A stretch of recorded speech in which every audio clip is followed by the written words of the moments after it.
તો લાડ બધું લાગે. અરે એટલું ખાઈ ને તો આપણો હેપી સન્ડે થઈ જાય. Happy Sunday. અમારે સંતોષભાઈ ને કાયમિક જો દાદાના પગ કસરે અને હું નાનો હતો તે હું મારા દાદાના પગ કસરતો એટલે આમ નામ પરંપરા સીધે હાલી જાય છે.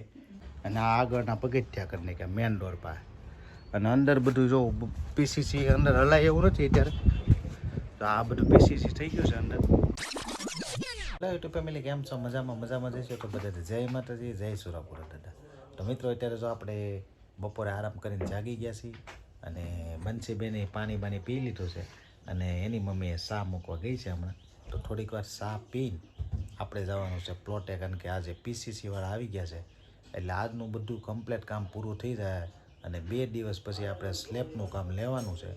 તો ચા પાણી પીને આપણે જઈએ છીએ, કારણ કે અત્યારે કાકરીના ફેરા 2 આવવાના છે, એ નખાવી દઈ અને રેતીના 2 ફેરા નખાવી દઈ એટલે ખાલી સિમેન્ટ નાખવાની રહે. અને મેડમ જો અમારે આવી ગયા છે. જય માતાજી બધાને. તો કેમ મજામાં છું હું તે હવે થોડીક હજી બહુ નથી મજામાં. હજી થોડુંક દુખે છે ને મને. હજી થોડું કેવું દવાનું ઓલું રહે ને એટલે એવું રહે. એ તો સાચી જ વાત છે, પણ હવે કંઈક કરશું આગળ શું થાય છે એમ ને. જો બાકી મસ્ત થઈ ગયું છે અત્યારે. એમ તો મસ્ત થઈ ગયું છે, ખાલી અંદર બેરું થઈ ગયું છે. અને શું છે ઈ એમ શું હોય ઝેરી જીવડું કર્યું હોય ને એટલે એની દવા જે અસર કરતી હોય એવું છે. એટલે થોડુંક પેલા બેરું કરી દે. દવા પૂરી થઈ ગઈ છે. પૂરી થઈ જાય એટલે બેરું સારું થઈ જાય, કારણ કે દવા બેરો કરવાની આપી હોય સમજે તું. સાચી વાત છે. એટલે આ હવે હું ડોક્ટર છોડતો તમારે તો ડોક્ટર સાચી વાત છે. તો હવે આની પછી શું થાય અમારું આગળ હવે 2-3 દેખાય એટલે મસ્ત થઈ જાય. તો વાંધો નહીં. હવે તો મિત્રો હવે આપણે ચા પાણી પીને જવાનું છે સીધું પ્લોટે, તો કન્ટિન્યુ બ્લોકમાં બિના રહીજો. મિત્રો અત્યારે જો આપણે આપણા પ્લોટે આવી ગયા છીએ અને આજનું કામ હતું એ બધું જો કમ્પ્લીટ થઈ ગયું છે. સ્લેબ લેવલે બધું કામ કમ્પ્લીટ કરીને આ લોકો આજે નીકળી ગયા છે, એટલે સણતરનું કામ આજે આપણે પતાવી દીધું છે. અને આપણે જો આ કાકરીના 2 ફેરા નખાવી દીધા છે, કારણ કે હવે સ્લેબનું કામ લેવાનું છે અને કાલની ને પ્રમદીથી સ્લેબવાળા કારીગર આવી જવાના છે. અને અહીંયા ઈંટો આપણે જો બધી ગોઠવી નાખી છે. આ ઉપરના માળમાં આપણે કામ લાગશે બરાબર. અને તમને બતાવું પાછો જો અત્યારે આ બધું કમ્પ્લીટ થઈ ગયું છે. આ વધારે ઈંટો અહીંયા મૂકી દીધી છે, થોડીક અહીંયા મૂકી દીધી છે અને આ આગળના પગથિયા કરીને કે મેન ડોર પાસે અને અંદર બધું જો પીસીસી અંદર હલાય એવું નથી અત્યારે તો આ બધું પીસીસી થઈ ગયું છે. અંદર સણતરનું કામ હાવ ફિનિશ થઈ ગયું છે.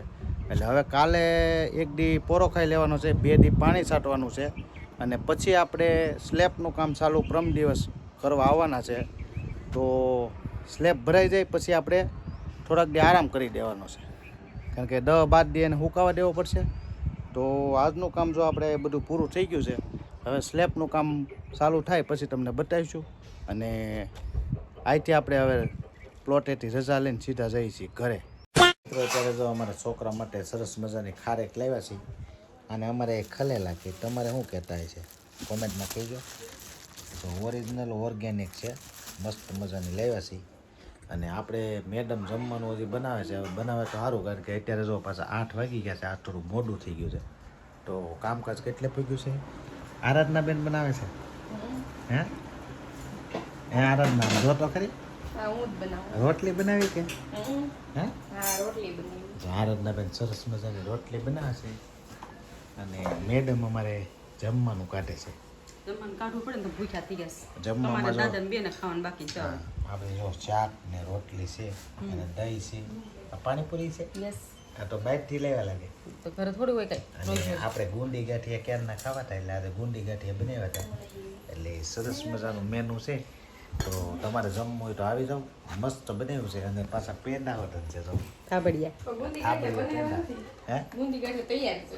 મેં ત્યાં લેવા એમ તો કીધું છે, બનાવ્યા નથી. ગુંડી ગાંઠિયા આપણે કેરું ખાવા થાય મેન્યુમાં થોડું છે બધું લાડ, એટલે થોડું ખાવ તો લાડ બધું લાગે. અરે એટલું ખાઈ ને તો આપણો હેપી સન્ડે થઈ જાય. Happy Sunday. તો મિત્રો હાલો આપણે પેલા જમી લઈએ. તો મિત્રો અત્યારે જો 2 માં દીકરી બેસી ગયા છે, કામમાં બધું પતાવી દીધું છે ઘરનું. હા, કારણ કે હમણાંથી આરાધના બેન ને બંસીબેન બહુ કામ કરે છે અને મમ્મીને તો અઠવાડિયાથી સખત આરામ આપી દીધો છે. મારે તો છોકરો આરામ દે છે એટલે વાંધો નથી આવતો.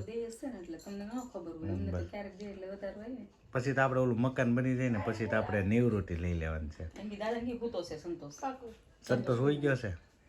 સંતોષ દાદા આખો દી થાકી ગયો છે, કારણ કે આજે એવું થયું કે અમારે જે રસ્તામાં બધી ઈંટું ને એવું બધું પીડ્યું થયું, એટલે અમે બાપ દીકરાએ બે થઈને હારી નાખી. હા આજે બધું મજૂરી કામ કરી નાખ્યું આપણે પોતે. કા બંસીબેન, ઓ બાપા મજૂરી કરવી કઈ ઓલું નથી. મારી કરતા મોટી લાગે ને હું નાની આજ આ બંસીબેન એની માં કરતા મોટી લાગવા મળી છે. ના એમ લાગે બધા કરતા નાની આ છે. એટલે કહું છું અમારી કરતા મોટી થઈ ગઈ બિચારી નાની. આ બધા એમ કયો આ બેબી મોટી ને તમારી. મેં ના નાની આ તો મોટી. હું કઈ ગઈ કા નકર તો જામી ગઈ હતી. હું કઈ બહુ જાય કા. કોણ આવ્યું? સંતોષ ગયો દાદાને પગ કસરવા. ઠીક ઠીક વાંધો તું તો ને આમ જાગતો જ તો હા. પણ નીંદર આવે છે આગળ પથારી કરતો અમારા સંતોષભાઈને કાયમિક જો દાદાના પગ કસરે, અને હું નાનો હતો તે હું મારા દાદાના પગ કસરતો, એટલે આમનામ પરંપરા સીધે સીધી હાલી જાય છે. અને પછી સંતોષનો છોકરો આવશે ને એ મારા પગ કસરશે. હા કસરે બસ. છોકરા ઘરમાં જેવું વાતાવરણ હોય ને એવા છોકરા થાય. એવું શીખે. હવે શીખે, જેવું જોવે એવું શીખે. જેવું જોવે જેવું શીખે. તમારે કેમ તમારે માવતરનું છે એમ મારે સંતોષ નથી. હા. મમ્મી આયલ તને મજા નથી આયલ આયલ એમ જ કરતો દવાખાને લઈ જાવ. માવતરનું જે રાખે ને એ ઠેઠ સુધી સુખી જ થાય. એ તો સુખી જ થાય ને. એને ભગવાનની સેવા કરવાની પૂજા કરવાની જરૂર જ નથી. સાચી વાત. ભોળાનાથે કીધું કે તમે તમારા મા બાપને પૂજા કરો ને તો મને જરૂર નથી. સાચી વાત છે. પણ અત્યારે એવું સમજાતું જ નથી. અત્યારે પાપાને ડોહી ને બધાને કોઈને ગમતા નથી. તો શું કરવું આપણે? આપણને દાદાને મારી ન હોય ને તો આપણને મજા ન આવે. તમને મજા આવે? અમને નો મજા. આ છોકરીઓ ઓલા બા હરિદ્વાર ગયા તો શું કે બા નથી ગમતું નથી. બા વગર અમારા આરાધના બેન ને હસવું નથી ગમતું, કારણ કે એને ખોળે બેહાડેલી રહી ને આ તો ખાવ ને ગૌડાવનારા હતા એને ઈ આવતા તોય ગમતું. એને મજા આવતી. એને આને બહુ સામતું મારે. ને આ બંસી બેન વગર મને ન ભાવે. આ બે કંઈક ગયું હોય તો વાંધો ન આવે, પણ મારે બંસી ન હોય ને એટલે આપણને આને તો તરત આ છોકરીને તરત તમે વિડિયોમાં ખોટું બળતરા થવા મળે. બીજા બધાને બળતરા આને થઈ જાય. આને હું ખાલી કહું ને આનું નામ કંઈક સારું કહું ને એટલે આ બેનને અમારે બળતરા થવા જ મળે. તમે ખોટે ખોટે એ એવું નથી. મિત્રોને સાચું લાગી જાય. બીજાને સાસુ લાગે કે ખોટું લાગે એ આપણે નથી જોવાનું, પણ આ નાનું પૂછડ્યું હોય ને એ આપણને વાલું હોય. લાઈટ હોય. બાકી તો બાની છે ને હું તમારી છું. હા હવે સમજ્યો. હા, તો બાને આ અમારે છે ને આ અમારે માડીને છોકરી આપી દીધેલી છે, કારણ કે અમારે બેન નહોતી ને એટલે માડીએ કીધું હતું કે એક છોકરી તો અમને જ આપી દેવાની છે, એટલે આને અમે છે ને માડીને હોપી દીધી. મારી કન્યા એના લગ્ન એ કરશે ને કન્યાદાન એ દે, આપણે કઈ ઉપાધિ જ નહીં. એકનો ખર્ચો આપણે તો આ એકનો ખર્ચો છે, ભાઈ બહેનનો. આ ભાઈ બહેનનો ખર્ચો આનો છે. તો ઘર-બાર આનો ખર્ચો તો આપણે કઈ કરવાનો થતો જ એને નથી. વધારે સારું મળશે બા પાસેથી. કેમ કે બાને એક હતી હા આવ્યા એટલે ભાઈ લાઈટ કરી ને. બાએ બધાને દીધું છે લાટ. હા એટલે આ તો ભાઈ બાની દીકરી એટલે એમાં કાંઈ ન ઘટે. તમે લઈ તો દેવું પડશે ને મને. પણ હું તો હું ભાઈ શું કરું, વગર કીધું બાને કરવાનું છે બધું તારે. તમને દેવું તો પડશે જ. અમારી પાસે કંઈક વધશે તો દેવું. દેવું કા આનામાં અમારી પાસે કંઈક પડ્યું છે તમને દેવું. અમે આનામાં દેવું તને ઘટતું છે ત્યારે. તો મિત્રો અત્યારે જો વાતાવરણ તો સારું છે, પણ 10 વાગી ગયા છે, આજે બધા ખીલી ગયા છે, તો અત્યારે વિડીયો એન્ડ કરી દઈએ કારણ કે મોટો થઈ જાય. આશા છે કે આજનો બ્લોગ તમને ગમ્યો હશે. ગમ્યો હોય તો લાઈક શેર કોમેન્ટ અને ચેનલમાં નવો તો સબસ્ક્રાઈબ કરી દેજો.